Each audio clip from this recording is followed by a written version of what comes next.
is going to go. There are all kinds of heavy controls over populations everywhere. And then the next thing that happens in this chess game that's being played is that biological weapons are released on China. He heard this being discussed in this meeting. They will release a flu-like virus that will be genetically targeted against the Chinese population. It's racially targeted against the Chinese people. It's designed to spread like wildfire and to knock out a large number of the Chinese people.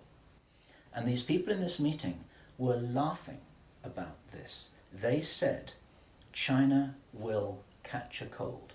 Those were their words. China will catch a cold.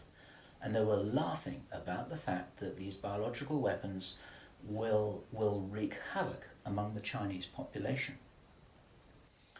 And after that, then what effectively will be a kind of plague will actually spread right across the world to the West as well.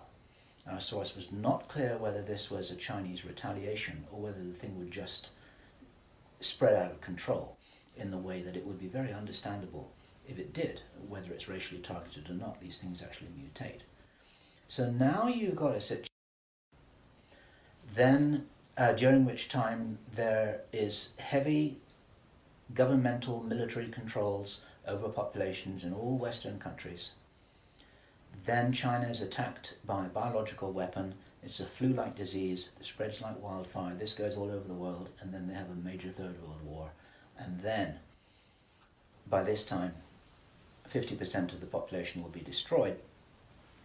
And not only because of the war or the plague, but because, as many of you watching this will understand, the infrastructure goes down in situations like this. There's no food in the supermarkets, there's no gas in the pumps, the telecommunication goes down, there may not even be water coming out of the taps. People are kind of thrown back into a Victorian era without the facilities to handle this, because most people